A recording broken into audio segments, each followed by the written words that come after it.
be stopped.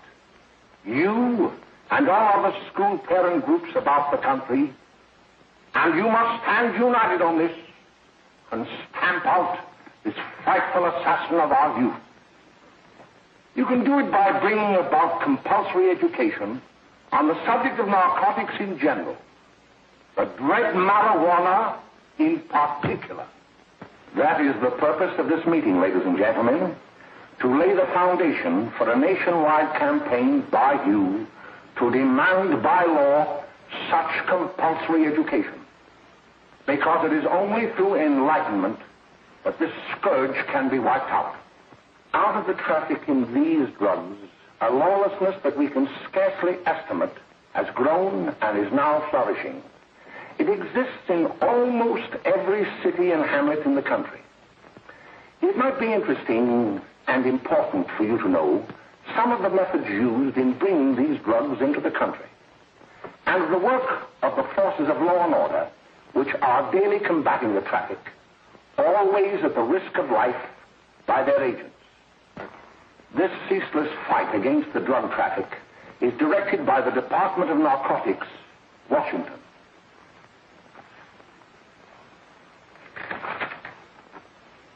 I've received a letter of vital importance from a member of the Narcotics Bureau. I'm going to read this letter to you. My dear Dr. Carroll, the suppression of the use of marijuana and of the forces lurking behind it are the most important jobs this department is now engaged in.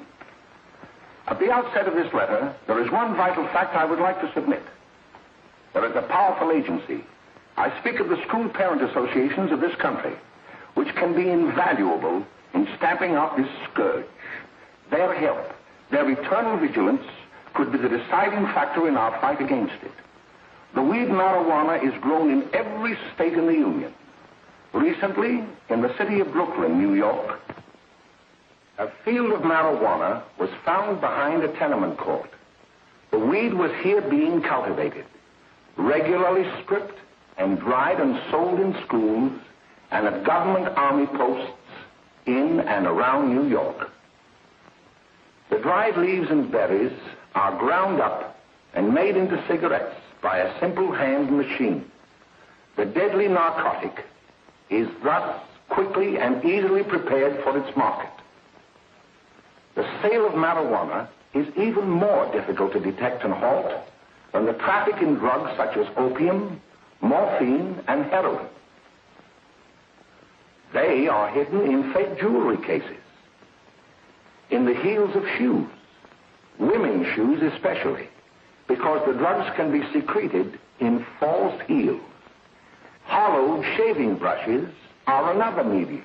Books with false centers are often used. Watch cases are convenient hiding places. The value of drugs thus seized is enormous. Recently, a huge supply of heroin was taken. It was concealed in an apparently harmless shipment of 35 barrels of olive oil.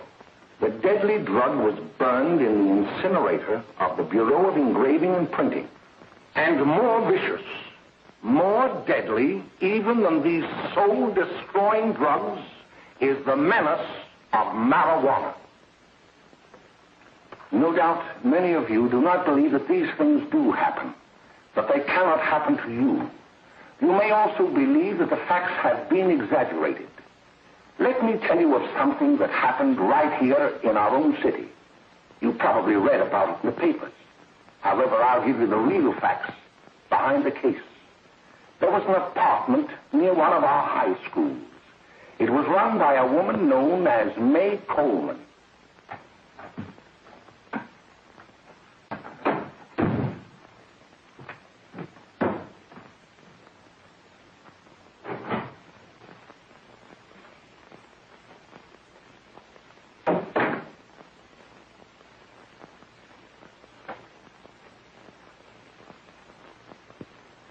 Hey, come on, May, get up. What time is it? Time to get up and give this place a going over. Looks like the Marines had landed. Oh, that bunch last night was high enough to take over the Marines and the Navy. You better get on the job. Some of the kids may be up this afternoon. Oh, Jack, we can get along without dragging those young kids up here. Oh, why don't you button up your lip? You're always squawking about something. You got more static than the radio.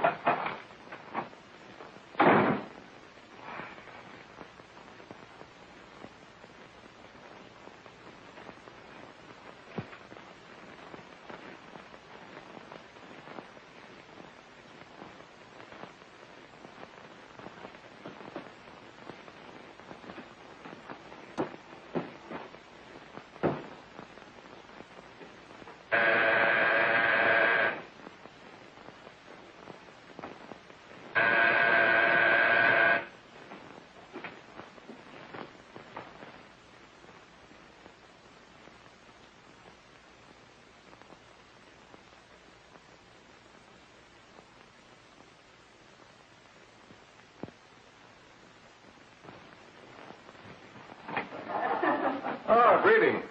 Well, hello, fella. How are you? Fine, how are you? Come here. Come here. Glad to see you. Is the name? Should be right in. Just sit down and make yourself comfortable. Hey, what kind of a joint is this, Eddie? Oh, it's all right, Gwen. See, they probably had a party last night. Oh.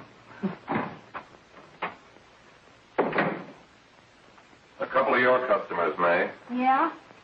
They're old enough to know what they're doing. Not like those young kids you bring up here. All right, all right. Listen, I'm going to blow. Where are you going? I got to make some deliveries, and I'll probably drop by Joe's place and bring back a couple of the kids. Oh, I wish you'd lay off those kids. Oh, why don't you get over that mother complex?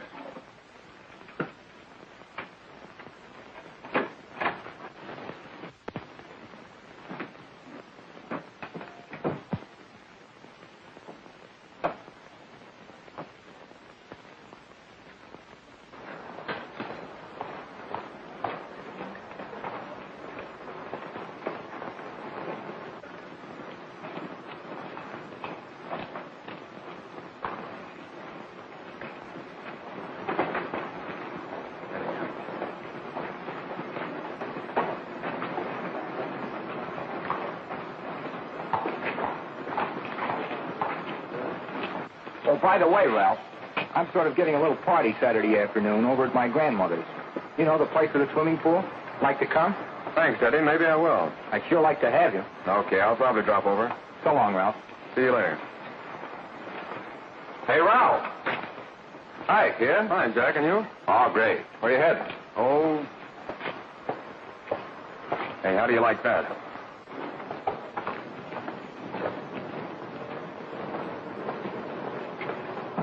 That's the one I was telling you about. Very nice.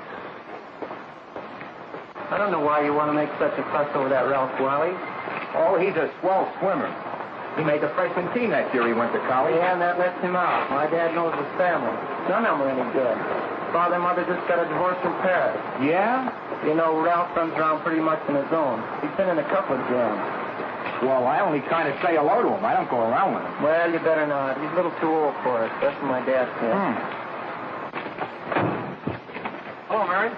How are you, Bill? How are you, Ralph? Oh, hello, Ralph. You know my brother Jimmy, don't you? How are you? Well, I'd like you to meet a friend of mine, Jack Perry. Mary, Bill. How do you do? Glad to know you. We're going over to Joe's place. Why don't you come along? we have a date to play, a set of doubles. Oh, you can play anytime. Come on, we'll have some laughs. Oh, we can't today, Ralph. Some other time. Can I go along with you? Sure. Hey, I'll see you at dinner, sis. Don't be late, Jimmy. I won't.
expecting us at the apartment a little later.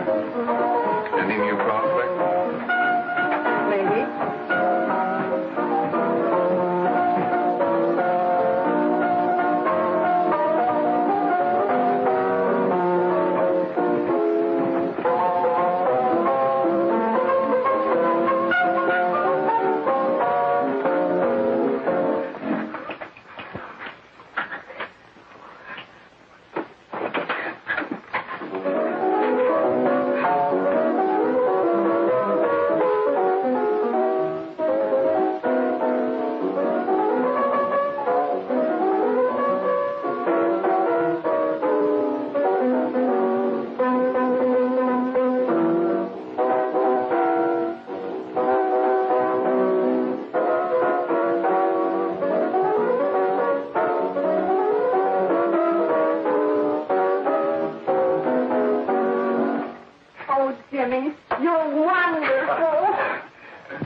You just finding that out?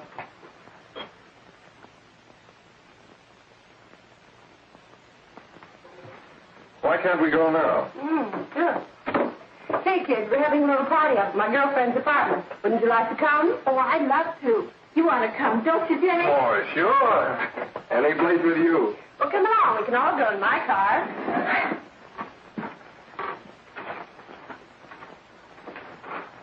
See you later, Joe. Tom.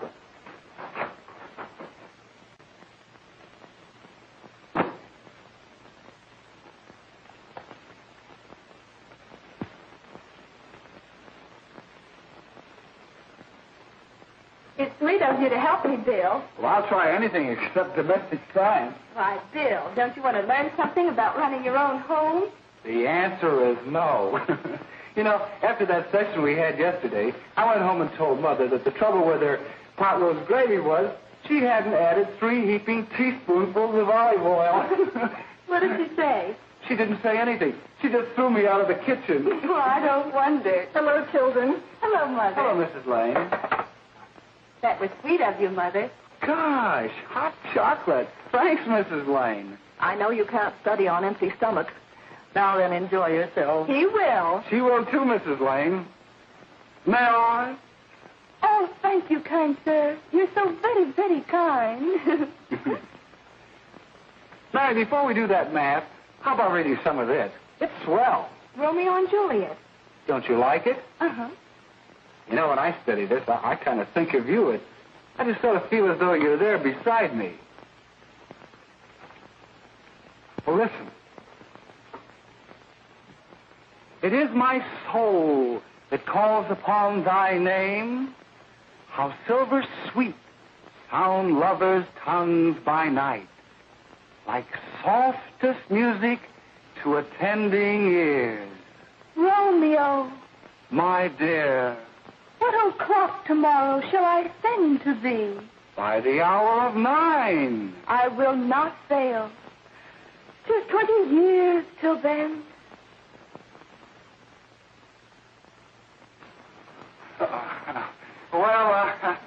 I'll see you tonight, Mary. Goodbye, Mrs. Lang. Goodbye, Bill. So long. Gotcha. Oh, Bill! I guess I'm all right. Well, bye. Bye. Hey, Jay! Oh, Julie. Well. Hey. Hey, Dad, you got anything for me? Well, there should be. Don't bother your father every night. Have you? There you are. What made you so late, Bill? I was getting worried. Well, I had to study, Ma. He was not. I saw him out walking with his girl. Bill's got a girl. Got a girl. Ma, make him cut it out. Junior, Well, Bill has got a girl. quiet. And put that candy away till after dinner. Henry, you shouldn't have given it to him. Well, he has got a girlfriend and her name is Mary. Yeah, I'll shut you up. Bill, Junior, put that carriage on. Junior. Oh, that's a little one. They're all right there, young. Mary's little man. Mary's little man. I didn't mean to Bill honest, I didn't. Oh, well, what I'm burned up about is it just didn't say Bill had a swell girl. Gee, it must be love. She'd have to be swell for you to like her. Uh-huh. Sounds like you want something. Come on, what is it? Well, it's my model airplane. It won't work. Gosh, Phil, you could fix it. You can fix anything. Okay, I'll fix it. Dad, read me 26, will you? Go ahead. Here we go. You see? Oh, hello, Jimmy. Mary told me to wait and tell her she had to go home. Her mother wanted her to go to the dressmaker with her. Oh, thanks, Jimmy. Must be getting grown up. I see Mary let you have the car. Yeah. I take you any place? Well, I wasn't going any place in particular. Well, then, how about driving me over to the show place with me? I'll buy you a soda. I never drink that stuff. Well, gee, I'll buy you something else. Okay. You're on the hook for one root beer. Well.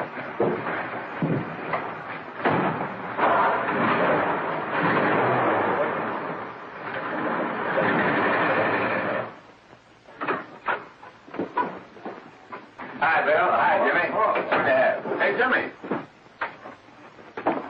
Hello, Jimmy. Hello, Bill. Come on, slide in. Hello, Blanche. Hello, Ralph. How are you? Hello, Ralph. How have you been, Ralph? Hello, Bill. 2 sodas. No, I need 1 soda and 1 root beer. How's May? Oh, she's fine. We're going up to her apartment a little later. Couldn't Bill come along? Well, don't come on along. Bill, you'll get a kick out of it. Thanks just the same. Oh, come on, Bill. Mary won't be jealous. Why, sure. No, the kids will be there. It's keen. Well, I don't know. I really shouldn't. Well, okay.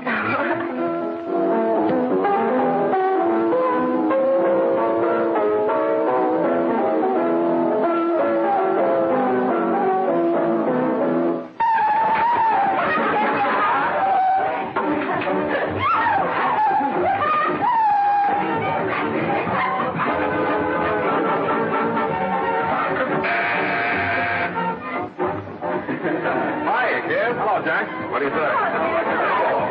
Yeah, come on in.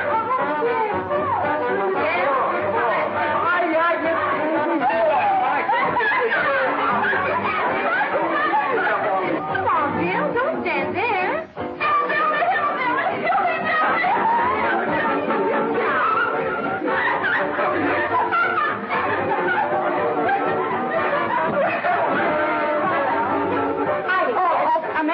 This is Bill Harper. He's okay. Hello.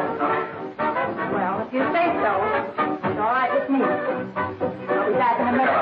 Hiya, kids. How you doing?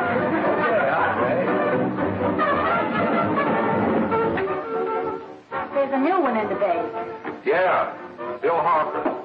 He's all right. Blanche has got herself quite a yen for him. Not bad. I didn't think we had that much taste. She knows what she's doing. She's got Ralph nuts about her, and now she's got her hooked up for this new kid. Say, we haven't any more smoke. You better run over and get some. Why couldn't you find that out when I was here this morning? I've got my car in the shop. Well, what of it? That kid out there, Jimmy, he's got a car. He'll take you. Come on, get going. Hurry up.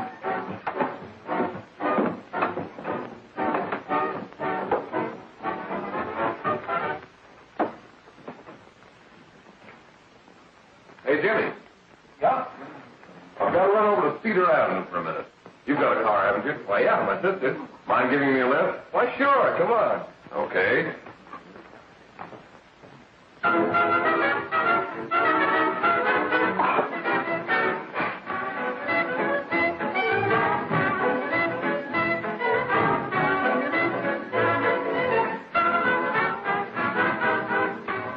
No, thank you.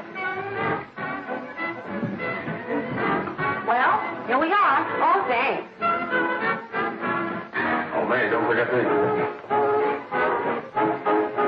I never forget you.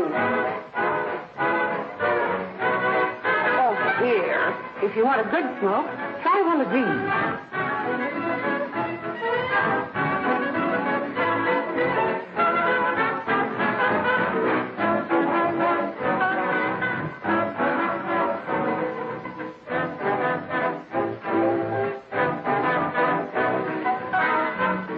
You were a sport. Of course, if you're afraid.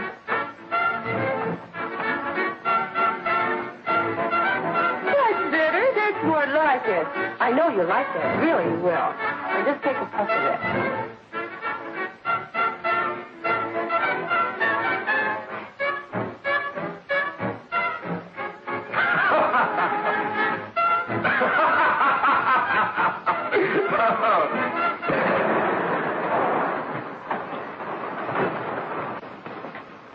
Just be a minute, kid. Hey, Jack, give me a cigarette before you go, will you?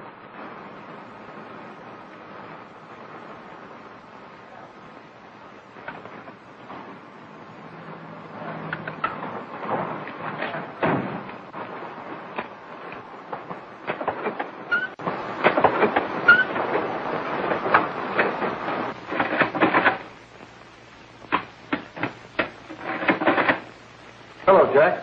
Hi, boss. How's business? Getting better every day. Those kids sure go for it. Well, Had to run over for a couple more cartons. Ran short today. all right. Yanni, that's 10 gross for Jack Perry. Who? Pete Daly. All right, send him in. It's all right, stay where you are.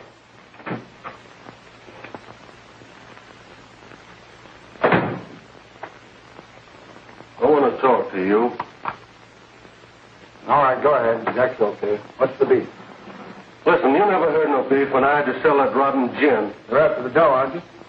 Yeah, but I don't need dough that bad. Taking two-bit pieces from kids. There are millions of two-bit pieces just begging to be taken. Don't be a dope. I'm just dope enough to draw the line selling hop to kids. All right, Pete. You know what my policy has always been. If the boys are not satisfied, I'm always glad to have them retire. Retire permanently. So long.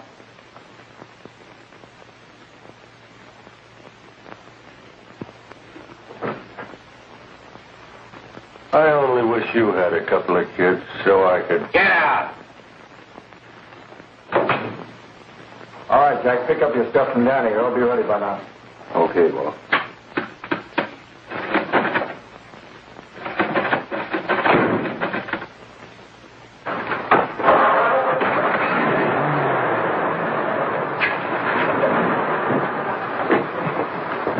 Let's go, Jack. I'm red hot. Better be careful how you drive it. The first thing you know, you'll be ice cold.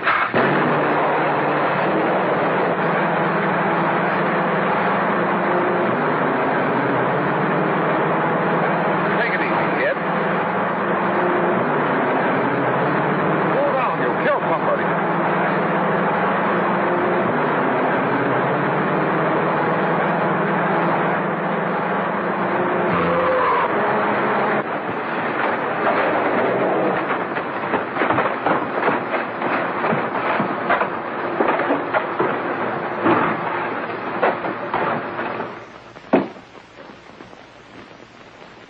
Mary, you're not eating your breakfast again. Bill Hartford hasn't been around lately. Anything wrong between you two? Why should there be anything wrong? There shouldn't be, I'm sure. And whatever it is isn't serious, I know. I'm sorry, Mother, for snapping at you like that. Don't worry about it, dear. Why don't you speak frankly to Bill? He'll be honest whatever the trouble is. I'm sure Bill Harper never lied about anything. Yes, that's right. Bill's mother says he never lies. There, you see? You think it'd be all right if I speak to him about it? Why, of course. Oh, Jimmy. Oh, Sit down, darling, and I'll have your breakfast for you in a moment.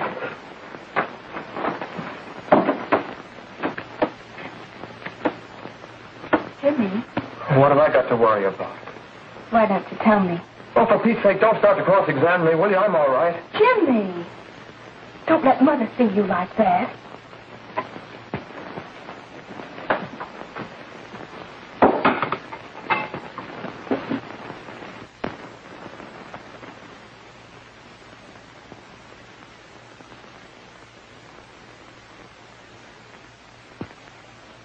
There is no doubt that there is an organized gang distributing the narcotic to students, not only in my school, but all over the city.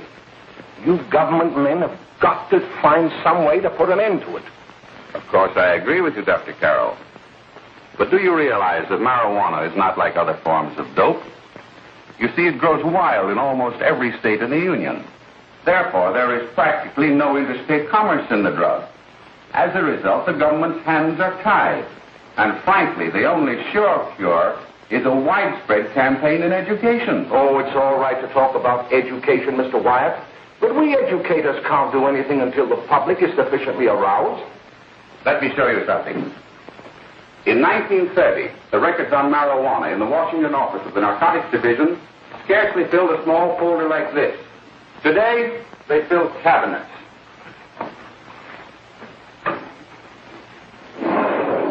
All these devoted to marijuana records. Here is an example. A 16-year-old lad apprehended in the act of staging a holdup. 16 years old and a marijuana addict. Here is a most tragic case. Yes, I remember. Just a young boy. Under the influence of the drug, he killed his entire family with an axe. Then there is the most vicious type of case. Here, in Michigan, a young girl, 17 years old, a reefer smoker, taken in a raid in the company with 5 young men. Here is a particularly flagrant case. Yes, I remember. The newspapers made quite a play of it. In West Virginia, wasn't it? Yes. And there are hundreds of them coming up, new ones every day. I'd like to take these records, if I may. I feel they would be of invaluable assistance to me in combating the evil in my school. You're very welcome, Dr. Carroll. Thank you. Sit down, Bill. There seems to be something wrong. What is it? You were always a fine student. You always had excellent grades. Well, I guess the work is getting a little harder, Dr. Carroll. No, it isn't that. Bill, I'd like to help you. But of course I can't unless you let me. You're undermining your health. Well, there's nothing, Dr. Carroll. Really, there isn't. I'll study harder, honest. Honest? If you were being honest with me and honest with yourself, I'm afraid you'd tell me an entirely different story. Bill, I'm going to ask you a straightforward question. And I'd like to have a straightforward answer. Yes, sir. Isn't it true that you have, perhaps unwillingly, acquired a certain harmful habit through association with certain undesirable people? Well? Oh, no, sir, I haven't, Dr. Carroll. Well, that is, you see, I'm worried about something at home. All right, my boy. We'll just have to let it go at that. But remember, if you ever want to confide in me, no one will ever be the wiser. Well, thank you, Dr. Carroll.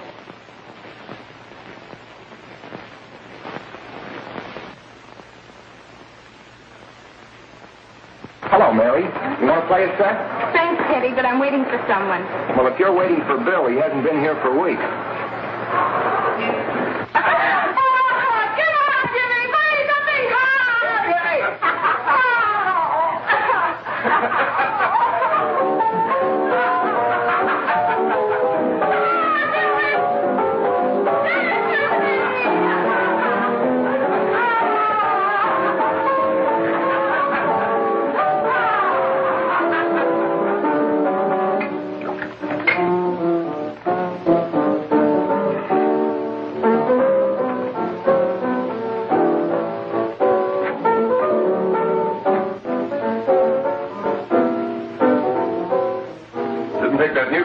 Catch on.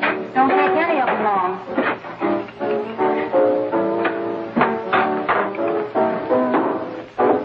Hey, don't you ever get fed? You're feeding me, can't you see?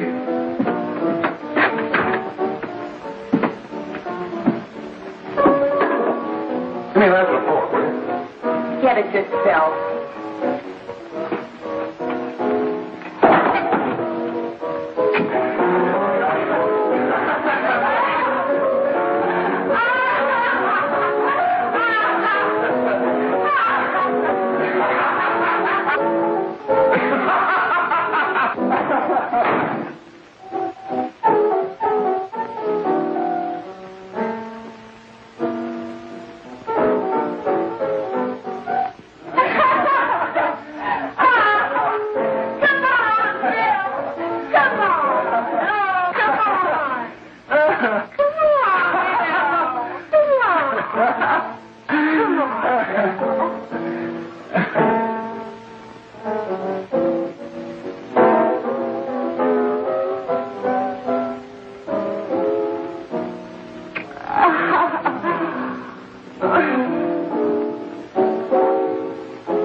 Morning, Miss. We're from the police department. Good morning. We're tracing a hit-and-run driver. Someone caught the license number at the place of the accident but didn't get it quite right. So we're checking all numbers like it, and yours is one of them. Well, I'll try to help you. You remember what you did on the 29th of last month? Oh, that was the day before Mother's birthday. Oh, yes, I remember that because I left school and went directly to the dressmaker's with Mother. I was there all afternoon. Did you happen to loan your car to a couple of men? No. I had the car all afternoon myself. Well, thanks, miss. Sorry to have troubled you. Tell me, was the person killed? Fortunately, he wasn't, but that's still no excuse for hit-and-run driving.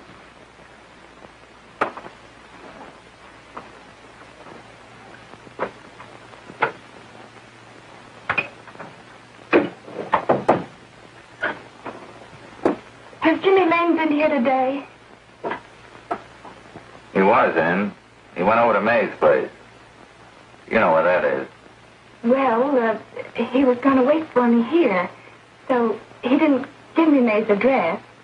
Are you sure Jimmy didn't leave any message for me? Mary? No, he didn't. But I guess you're okay. I'll write it down for you.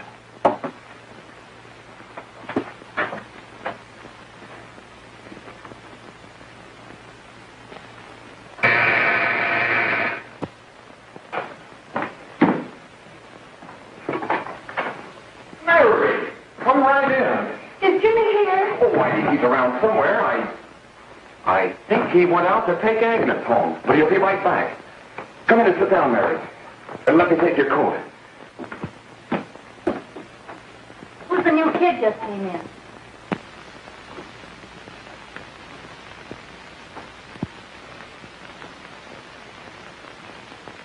Oh, it's that gal that Ralph's gone overboard for. Funny, we've never been able to get her up here before.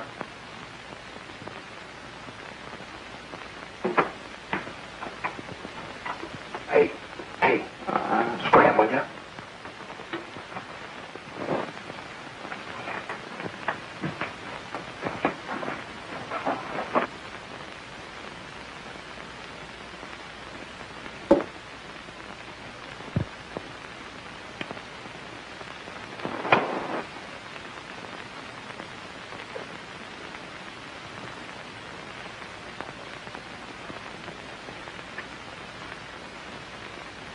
Smoke, Mary?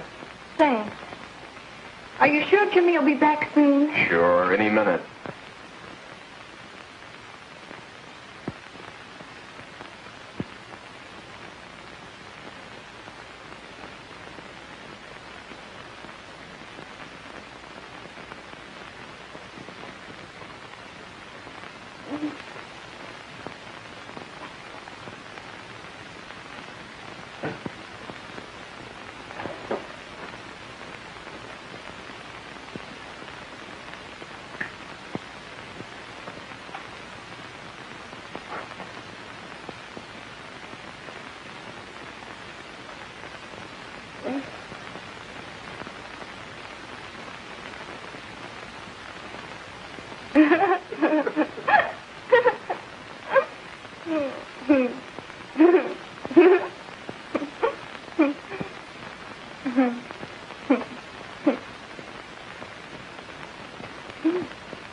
Hey, what's the matter, an orphan? Where do you put it? You got a hollow leg? Thank you.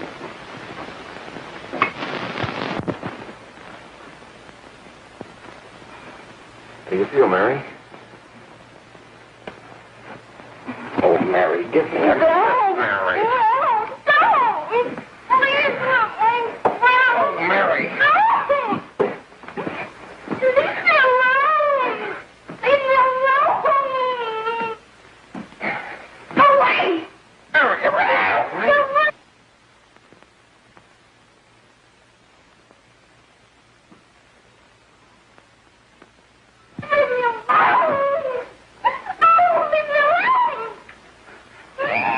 Everything's over.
Jack, is she all right?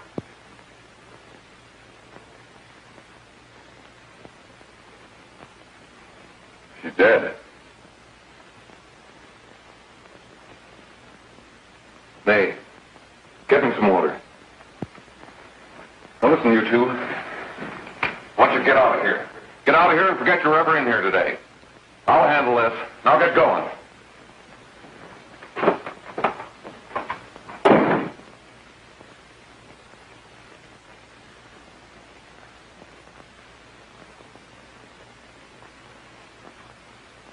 Give it to me.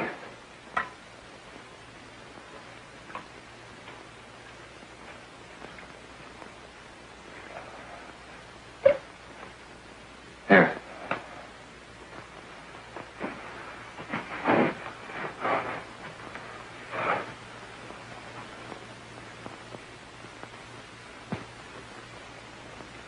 Harry.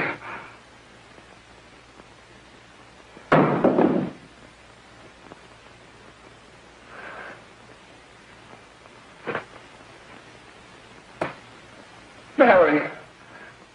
Mary. What happened? You killed her.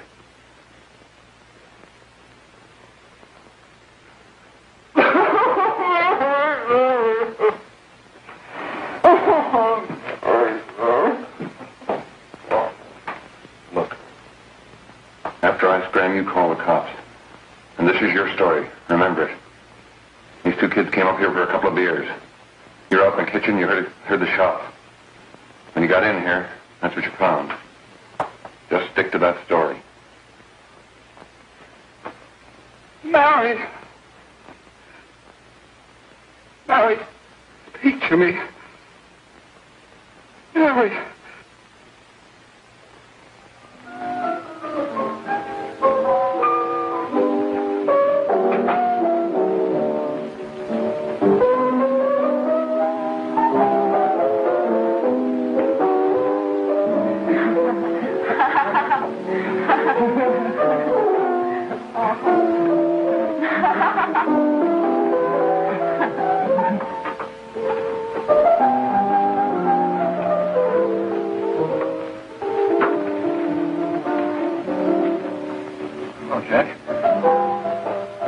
Talking to a friend of mine. A cop. Sergeant on the homicide squad. guy you hit that day died. Died? You didn't... No. I didn't crack. I'm not going to. Nobody will ever know you were driving that car. Well, thanks, Jack. Just as long as you keep your mouth shut that you were ever up in May's apartment. Why, sure, Jack, sure. Okay.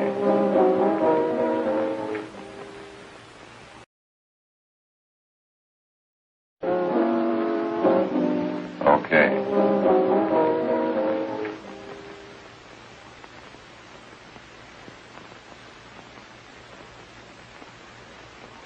Your Honor, I'd like to recall Dr. Alfred Carroll to the stand. Call Dr. Alfred Carroll to the stand.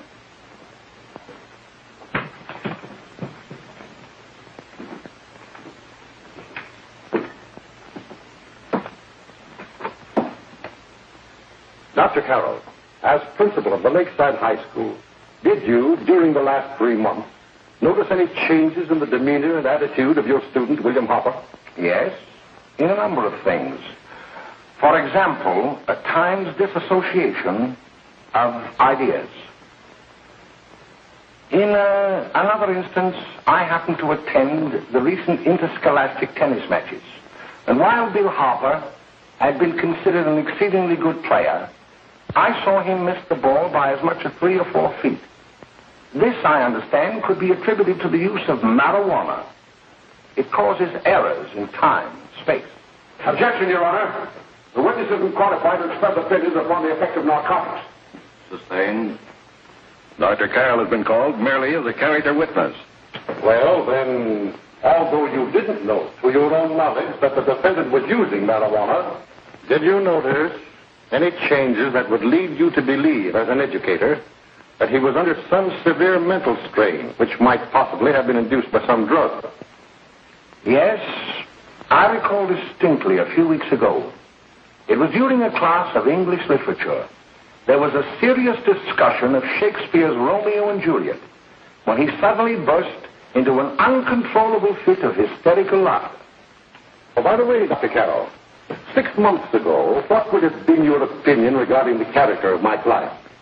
He was a fine, upstanding American boy, a good scholar, a good athlete, and representative of the caliber of young men we are proud to graduate from our school.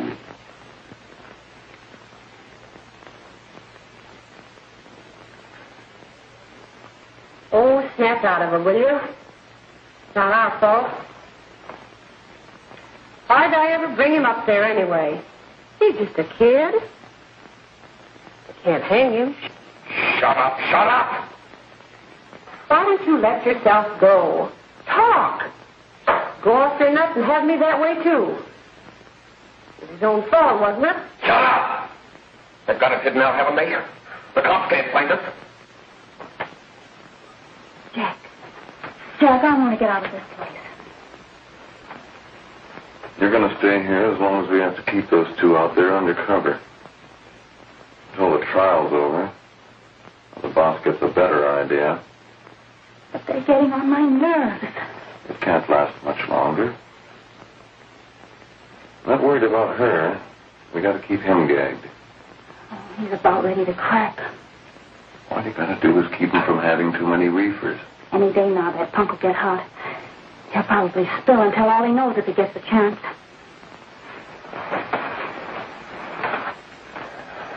I don't think he'll get it. I'll see you later. Where are you going? I'm going to see the boss.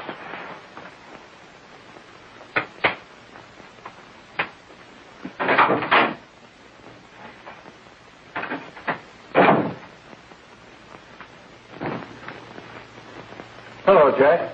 Hello, boss.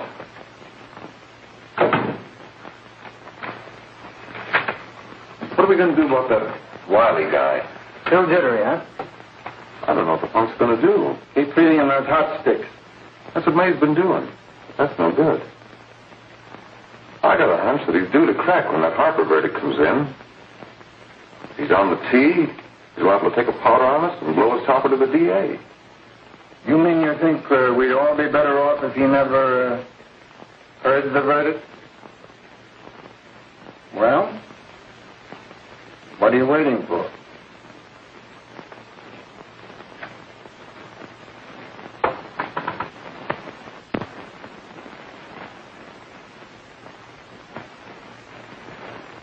You, ladies and gentlemen of the jury, have a duty to perform. A duty to yourselves and to our community. Mary Lane is dead. The evidence you've heard at this trial could not have failed to convince you of the guilt of the defendant. By his own admission, he pressed the trigger of the weapon that sent lovely and innocent Mary Lane to a tragic and untimely death. We are not so much concerned about the motives behind the deed as to the deed itself. While the defendant has told you that he saw someone attacking Mary Lane, and that his mind went blank from that moment on, the defense has been unable to produce one witness to substantiate that statement. Now, ladies and gentlemen of the jury, you've heard able men testify at this trial, men who have tried to bring out the fact that the defendant might have become momentarily insane when he fired the shot that killed Mary Lane. But the defense has been unable to prove that he was insane. William Harper was sane when he visited the apartment where the tragedy occurred. He was in the habit of visiting the place. He was sane when he went into a bedroom with another young woman. You all heard what went on in that room. You heard it from the defendant's own lips. Involved as he was in a tawdry love affair, Mary Lane was in the way. She had found him out. In a moment of anger, he deliberately and willfully killed her. If such deeds are permitted to go unpunished, this community would cease to be a decent and safe place for us or our children to live. I do not believe I have to plead or even demand that you bring in a verdict to punish the defendant for the crime that he has committed against society. You are upright citizens. That is why you were chosen to judge another. And as honest, upright citizens, there is only one verdict which you can find, and that is a verdict of guilty. And this court will be adjourned until the jury's verdict is reached.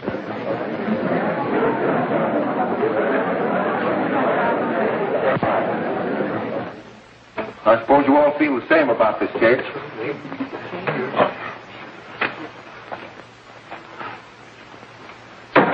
But he might have been insane when he did it. No, he wasn't. He knew what he was doing.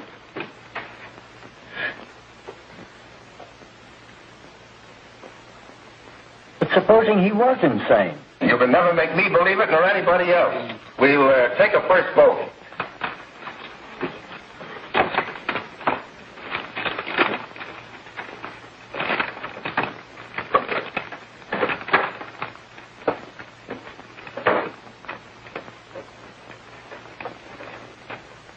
For conviction, 1 for acquittal.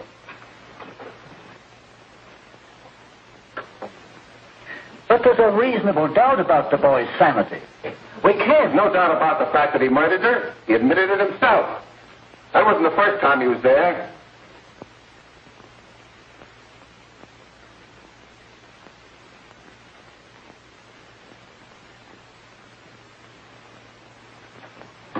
We gotta make an example before boys like that contaminate all of our children. We can't have every murderer hiding behind the gag that he's insane. Sure, they see red before they kill somebody. But whose fault is it?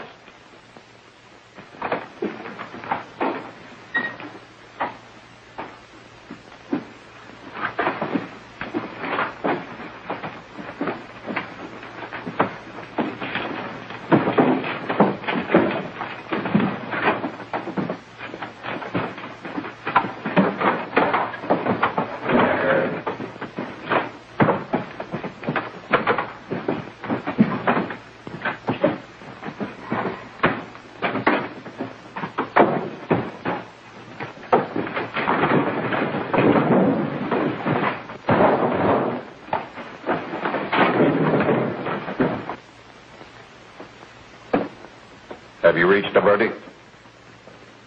We have. The defendant will rise. What is your verdict? You find the defendant guilty, discharged.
Here you are.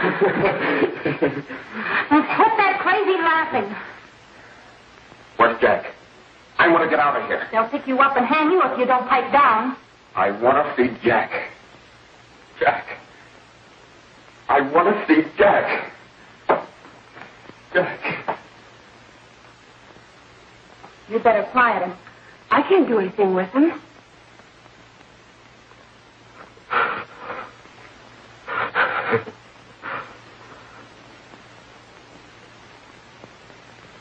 I've got to see Jack. We can't let that kid hang.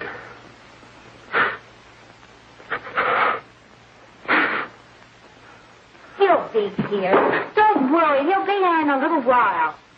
I've got to see him. You've got to see him.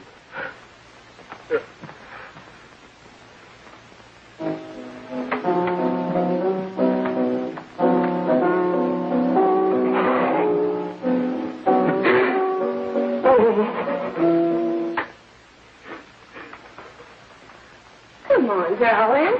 Everything will be over soon. Do you want me to play something for you? Yeah, that's it. Play something. All right. Come on. Sit down.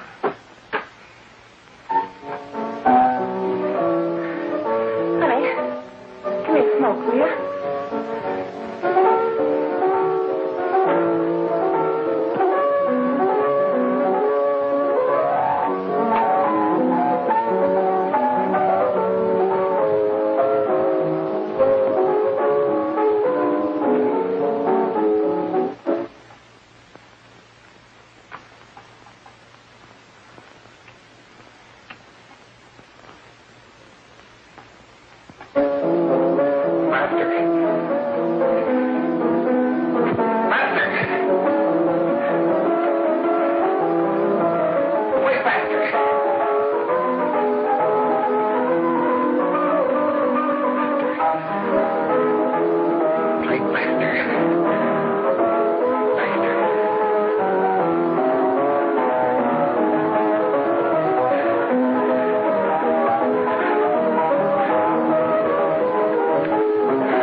Kill me.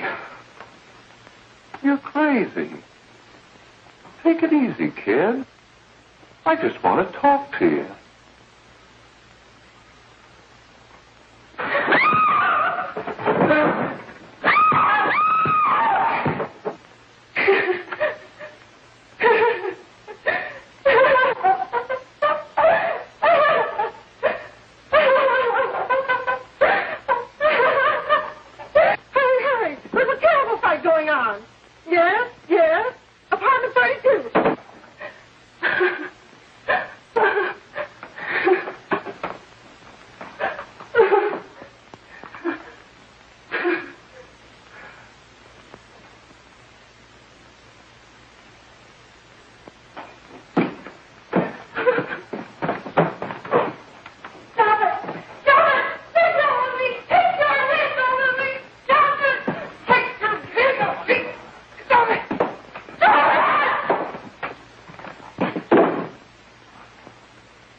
Give me a glass of water. Who's behind you? No. You'll hang if you don't talk. No. Who hired you and Jack Harry? Are you ready to tell what you know? Yes.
If we can gain some measure of leniency for my client, she is prepared to enter a plea of guilty and, in addition, turn the state's evidence in the case of William Harper. I regret that this court is not prepared to bargain with justice. I'll tell anyway. I was there. I saw it. I know who killed Mary. And I'll tell you who killed Mary Lane. It wasn't Bill. It was Jack. Jack Pelo. He shot Mary, and then he put the gun in Bill's hand. We were all at the department one afternoon. Then Mary came in looking for her brother. Bill and I, we'd been in another room. And Bill came in. He caught Ralph with Mary, and they started to fight. But it was Jack who had the gun. He was going to hit Bill over the head with it to make him stop. And then the gun went off. I saw it. I can see it now. It was horrible. And before he knew it, Mary was dead. But you see, Judge, Bill didn't know he hadn't killed Mary. He was so doped up, they made him think he had. Ralph wanted to tell you, too.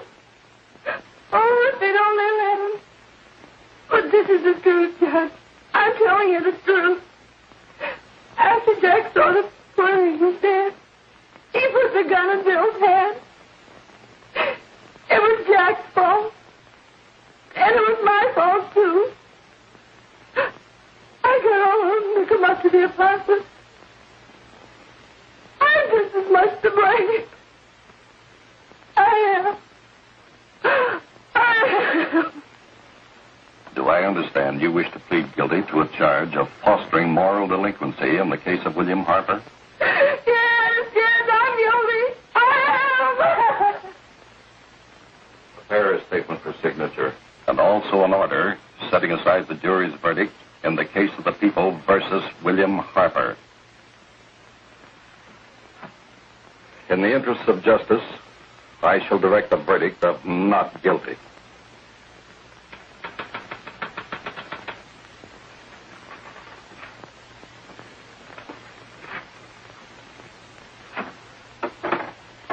Sign here, please.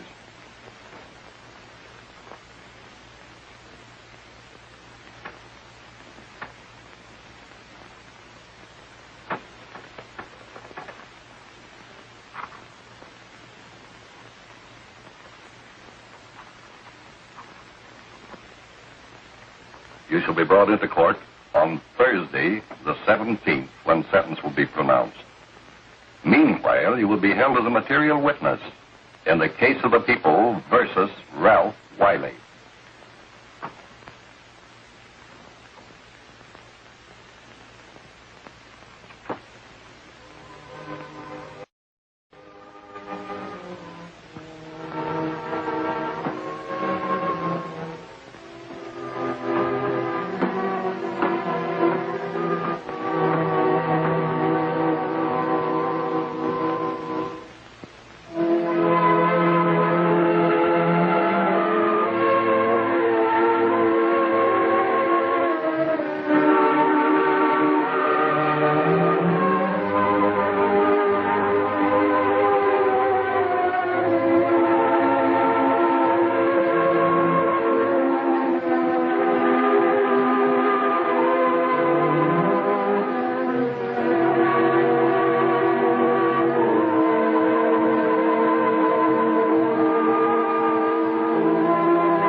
In the hearings before this court today to what I hope will be the final actions revolving about an unhappy and unfortunate case, one whose horrible tragedy will forever remain with me.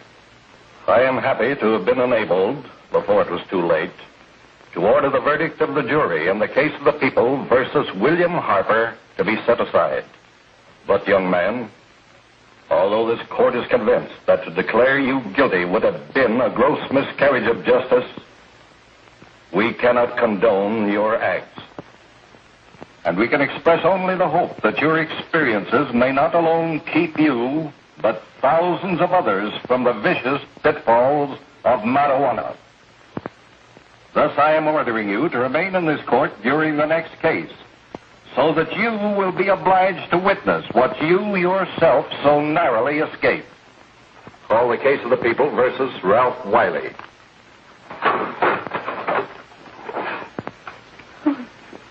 Bill. Bill.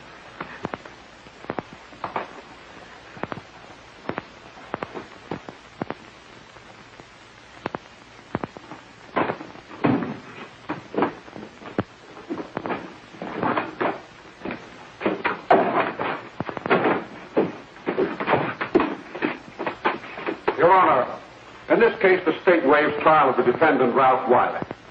It is convinced that he is hopelessly and incurably insane, a condition caused by the drug marijuana to which he was addicted. It is recommended, Your Honor, that the defendant be placed in an institution for the criminally insane for the rest of his natural life. Defendant counsel joins the state in this request. Since counsel for the defense, as well as counsel for the state, seem to agree on this, I see no reason why the request should not be granted. Yes, that happened right here, to your neighbors. It is not too much to say that in your hands lies the possibility of averting other tragedies like it. We must work untiringly so that our children are obliged to learn the truth, because it is only through knowledge that we can safely protect them. Failing this, the next tragedy may be that of your daughter, or your son, or yours, or yours, or yours.